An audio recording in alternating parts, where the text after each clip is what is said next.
മാസങ്ങൾ നീണ്ട വിവാദങ്ങൾക്കും കാലതാമസങ്ങൾക്കും ശേഷം റിലീസ് ചെയ്ത കങ്കന റണാവത്തിന്റെ ചിത്രം വെള്ളിയാഴ്ച മങ്ങിയ ഓപ്പണിംഗിൽ നിന്നും ശനിയാഴ്ച വരുമാനത്തിൽ ഏകദേശം 36.8% വർധനവാണ് രേഖപ്പെടുത്തിയത്.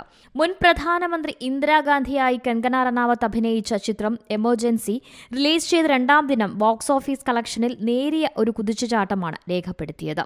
സെൻസർഷിപ്പ് പ്രശ്നങ്ങളും പ്രതിഷേധങ്ങളും മൂലം 1975 അടിയന്തരാവസ്ഥയെ കേന്ദ്രീകരിച്ചുള്ള മുൻ പ്രധാനമന്ത്രി ഇന്ദിരാഗാന്ധിയുടെ ജീവചരിത്രം അതിന്റെ ആദ്യ ദിനം ആഭ്യന്തര ബോക്സ് ഓഫീസിൽ 2.5 കോടി രൂപ മാത്രമാണ് നേടിയത്.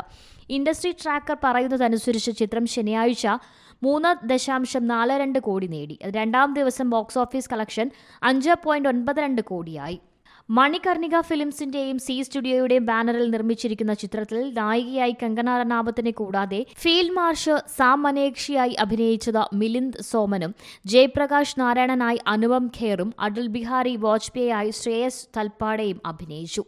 21 മാസത്തെ അടിയന്തര അവസ്ഥ നാവിഗേറ്റ് ചെയ്യുമ്പോൾ ഇന്ത്യയുടെ ഏറ്റവും സ്വാധീനവും വിവാദപരവുമായ നേതാക്കളിൽ ഒരാളായ ഇന്ദിരാഗാന്ധിയെ കേന്ദ്രീകരിച്ചാണ് ചിത്രം. ചിത്രത്തിനെതിരെ ശിരോമണി ഗുരുദ്വാര പരബന്ധ കമ്മിറ്റി സിഖ് സംഘടനകളും സംസ്ഥാന വ്യാപകമായി നടത്തിയ പ്രതിഷേധത്തെ തുടർന്ന് വെള്ളിയാഴ്ച പഞ്ചാബിലെ തിയേറ്ററുകളിൽ ചിത്രം പ്രദർശിപ്പിച്ചില്ല. പല രാഷ്ട്രീയക്കാരും ചിത്രം നിരോധിക്കണമെന്ന് ആവശ്യപ്പെട്ടിട്ടുമുണ്ട്. ലുധിയാന, അമൃത്സർ, പാട്യാല, ജലന്ധർ, ഹോഷിയാർപൂർ, ബഥീന എന്നിവിടങ്ങളിലെ മിക്ക തിയേറ്ററുകളിലും ചിത്രം പ്രദർശനത്തിനെത്തിയില്ല. സംസ്ഥാനത്തെ മോളുകളിൽ, സിനിമാ തിയേറ്ററുകളിൽ പുറത്ത് പോലീസ് സേനയും വിന്യസിച്ചിരുന്നു. Entertainment desk, Zee Malayalam news. ഏറ്റവും പുതിയ വാർത്തകളും വിശേഷങ്ങളും വിരൽ തുമ്പിലറിയാൻ സി മലയാളം ന്യൂസ് എല്ലാ ഡിജിറ്റൽ പ്ലാറ്റ്ഫോമുകളിലും ലഭ്യം.